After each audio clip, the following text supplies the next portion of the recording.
Ito ang Biyahe by DJ Lala Banderas. DJ Lala Banderas. Hi love! Back with me DJ Lala para sa ating programang Sakto, Klaro, Diretso. Unang paraan para sabihin sa isang taong hindi mo na siya mahal. Pick a private setting, my love. Place and timing is everything. Huwag mo tong itapat sa birthday niya, sa Pasko, Valentine's Day, o bagong taon. Kung sasaktan mo lang din naman ang isang tao, give that person at least man lang the courtesy of not being reminded by that pain in a very special day. Pick a place and time that they can cry without being judged or kinaawaan. Talk to your partner's close friends so that meron siyang shoulder to cry on. Those are the things that you can do in order to lessen that pain. I get that you no longer love this person but I think you still care, 'di ba? Keep in mind na kahit sa paanong paraan mo to gawin, masasaktan at masasaktan mo siya. So at least man lang, give that person the last straw of effort by making it hurt a little less. Klaro? O ikalawang paraan kung paano mo maipapaabot sa isang tao na hindi mo na siya mahal. Never play the blaming game. Kung ang totoong rason ng pakikipaghiwalay mo ay hindi mo na siya mahal, do not justify the way you feel. Just end it. By justifying kasi you are making excuses for yourself. Sabi nga nila, 'di ba, do not kick a man that's already down. Iiwan mo na nga, pinulaan mo pa. Wag ganon, my love. That's cold. Own up to that decision without putting the weight sa partner mo. Just tell them that you no longer love them for a reason that is your own.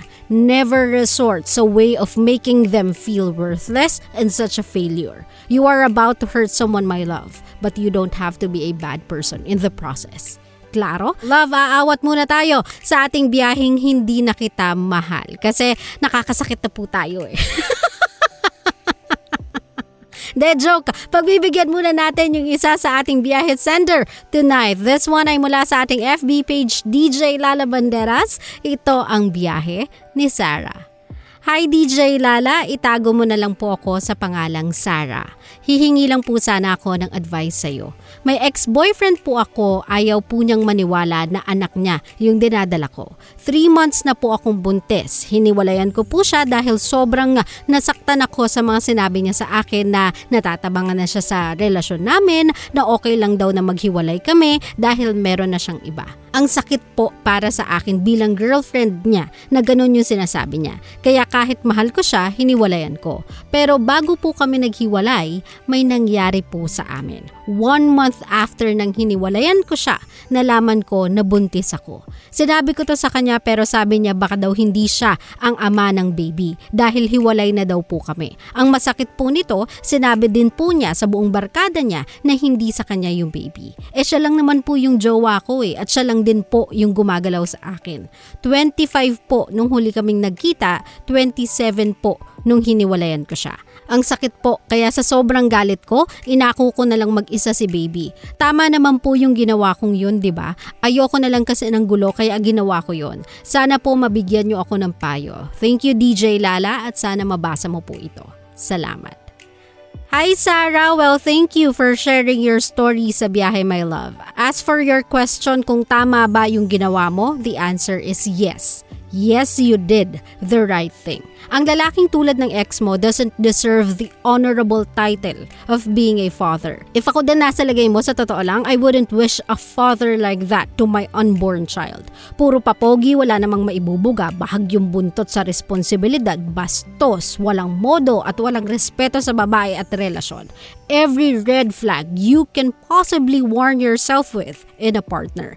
Yan ang tipo ng lalaking walang balls. Pinagkakalat lang niya na hindi siya yung tatay sa mga kaibigan niya to make himself feel better kasi deep within, alam niyang kanya yung dinadala mo but he doesn't wanna own up sa responsibility. Kaya good riddance, Sarah. I know it's going to be hard for you to raise that child on your own, but hard doesn't mean impossible. Tell yourself this, that child will be the best thing that happened to you. That child will make you stronger than you've ever been, smarter in life, and will bring so much meaning sa existence mo. Having a child without a partner doesn't and will never make you less of a person, but more. Andyan ang pamilya mo to be there for you sa journey mo to motherhood. You have your friends that will be by your side welcoming your child into this world. You'll go through a minor setback, yes. Pero that's all that is. Setback. You can bounce back in life with an even greater force kasi you'll be fighting for a reason. Hayaan mo na yung meaningless life ng lalaking yon. Magpalaki siya ng ulo both sa taas and baba for all we care, but he will forever carry that child in his conscience. Ikaw, you'll fly high, even solo. Tandaan mo yan. Klaro? Nako, sakto yung biyahe natin sa ex mo, Sarah. Sabihin mo sa kanya, tune in siya ha, para medyo magkalaman naman yung sabaw niyang utak. Anyway, I hope I was of help sa iyo, Sarah. And of course, sana nakapag-offer ako sa iyo ng clarity and a little encouragement that life may even feel unfair sometimes, but everything does happen for a reason. And sometimes, it's for the better, okay? Kaya sa mga kabisyo natin, kung katulad ni Sarah, meron din po kayong pinagdadaanan and you want some advice mula sa akin, all you have to do is send your problems over or biyahe ng buhay over my Facebook page, DJ Lala Banderas. Pwede din po sa IG account or text our Byahe text line 0917-851-4329. At nasa dulo na naman tayo ng ating biyahe at eto na nga ang huling decent way on how to let someone down kapag hindi mo na sila mahal. Never give false hope. Huwag mo nang idaan sa cool off yan, my love, just to buy yourself some time to test the water. Kadalasan kasi ginagamit ng ilan ang cool off stage para maghanap ng iba, para magtaray ng iba, mga mahaharot, mga kakate. Love, wag na. Kung gusto mong makipaghiwalay, just do it all the way without giving the other party the idea na baka maayos pa. The fact na you are willing to call it somehow quits, prove na you no longer love this person the same way before. So, rektahin mo na. Wag ka nang magpayami, okay? Sabi nga ni James Ingram, there's no easy way to break somebody's heart. Kahit ikaw pa ang mang-iwan, di mo maiiwasang makasakit at hindi mo maiiwasang masaktan. But you have to do what you have to do. Mas masasaktan kasi siya kung pipilitin nyo pang kumapit sa isang relasyong nag-aabang na lang ng hangganan. Klaro? Nako, sa mga kabisyo natin, I think that's it for me sa ating biyaheng hindi na kita mahal. Somehow, if you are going through something like this, I hope nakakuha ka ng tip on how to let someone down lightly. O diba? Kasi yung taong yan, kahit papano, you know that they deserve something more than that, but that's all you can offer. At yun na yung, kumbaga, mercy mo sa kanila. To let them go, kasi alam mong hindi mo maibabalik kung ano yung naibibigay nila. Okay?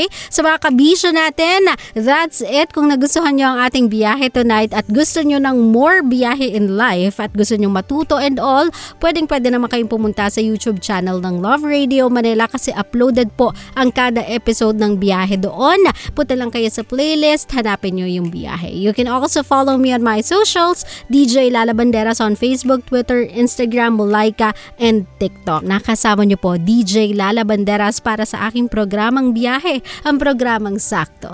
Klaro, derecho ng 90.7 Love Radio. GV lang, walang hate, puro love lang. Good night, everybody. I'll see you guys again tomorrow. Enjoy the music. Bye! Love you! Always your number one SM radio station. Love Radio. Love, kung natuwa ka sa aming video, i-click mo na yung subscribe button at yung notification bell para naman notified ka sa mga bago naming videos.